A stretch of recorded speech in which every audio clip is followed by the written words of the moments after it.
Nene, hindi ako papayag na mangyari yun. Makakaalis tayo rito. I promise you.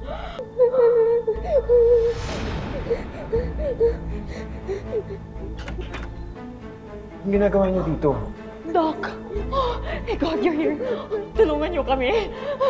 We have to get out of here right now.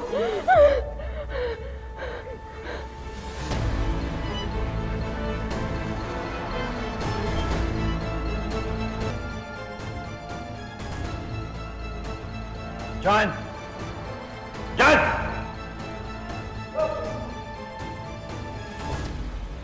Kunin niyo yung bata sa kayong aso. Iwan niyo yung babae sa akin. Doc? It's you, pero... Nene! Pero you're a doctor, di ba?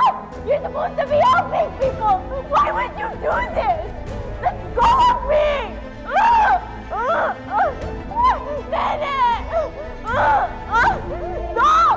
How could you do this? Nene! Kung alam ko lang na yun ang pinapagawa sa inyo ni Argus noon, eh di sana'y pinaiwas ko na kayo. At kayong dalawa, ha? Kayong dalawa, ang tatangan nyo! Eh, hindi nyo man lang inisip? Hindi nyo man lang ginamit yung mga utak nyo? Ha? Mami, maingat naman kami. Tanga! Anong maingat? Eh, kikidlat nga lang eh. Hindi ka umubra. Wala kang binatbat, di ba? Tsambahan lang kami nun, Mami. Anong natsambahan, ha? Paano kung nakilala nila kayo? Eh di kayo naman ang maghihimas rehas ngayon. Tapos ako, eto, nga sa pagiging punong abala. Di ba? Di ba?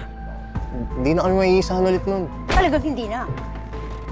Dahil hindi na ako papayag na maging parte kayo ng grupo nila Argos.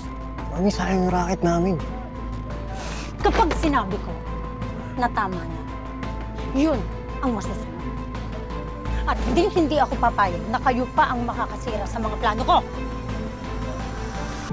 Wow! Sarap po nito, Mami Grace. Thank you po. Kung nga po, sana po lagi kayo nandito para dumami yung masasarap na luto ni Ma'am Paul. Salamat po. Kidlat, ba't parang di ka kumain? Di ba okay?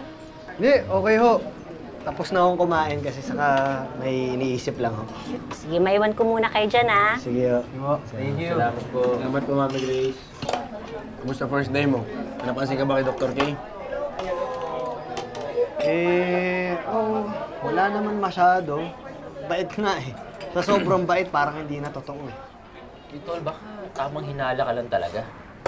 Sinira ng Juvie yung pagtitiwala mo eh. Oo nga. Tsaka dati suplado ka, you know? Tapos ngayon, lahat yata ng tao, naiisipan mo na masama. Malay mo, mabait talaga si Dr. K. Di ba? Hindi, ang ibig naming sabihin, baka ibang tao naman talaga yung tinatarget mo, baka mali. Baka hindi naman talaga si Dr. K ang kumidnap dyan kay Chelsea. O sino? Sino may kagagawa nito kundi si Dr. K? Matol, nauubusan na tayo ng panahon. Baka kung anong gawin nila sa mga biktima nila, baka hindi na natin maabutan ng buhay si Nines at si Chelsea.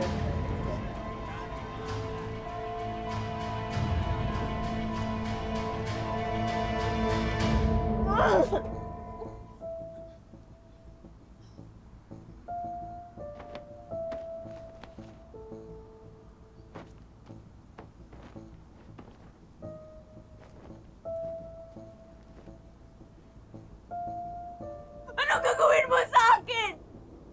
Huh? Answer me! Ano ba sa tingin mo? Mukhang matalino ka naman. Walaan mo.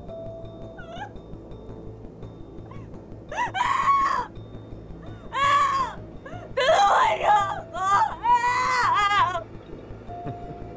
Alam mo, kahit sumigaw ka ng sumigaw dito, walang makakarinig sa'yo. Kaya huwag ka nang umasa. Dahil walang nakakalabas dito ng buhay. But you're a doctor! Paano mo nagawa to? You're supposed to be helping people! I am. Hindi nga lang ikaw. Pero yung makukuha ko sa'yo, ang bubuhay sa ibang tao. Help! Help! Help! Help!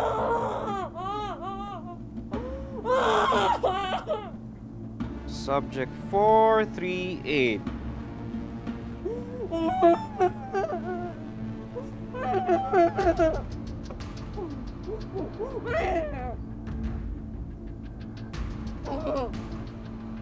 Paano?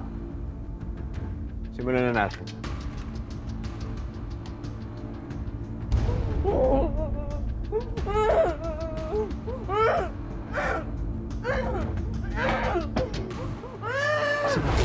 Sana good.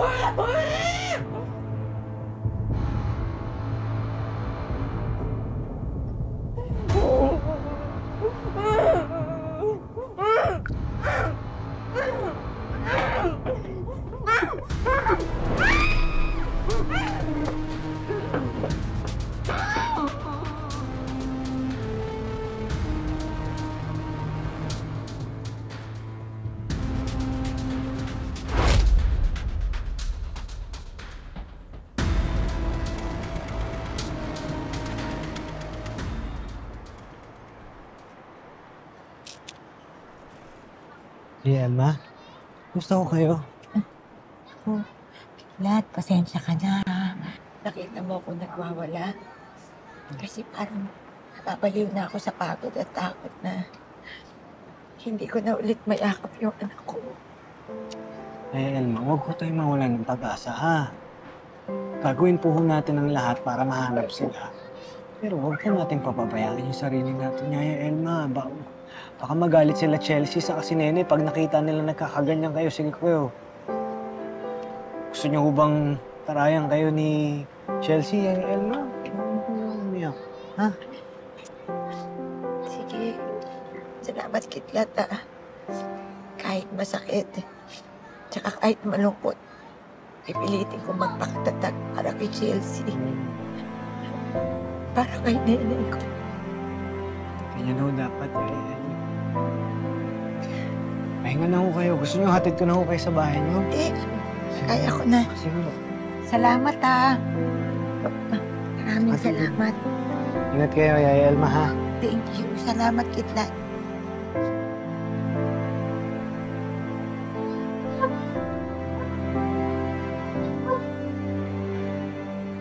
Pakidala mo naman to sa ospital, sa office ni Doc. Nakalimutan ko kasi kahapon, ngayon na to kailangan. Pakibilis din, please, kasi ako mapapagalitan. O sige, walang problema. Ako bahala sa'yo para hindi ka pagalitan. Kayang-kaya ko to, kaya nga Kidlat pangalan ko, di ba?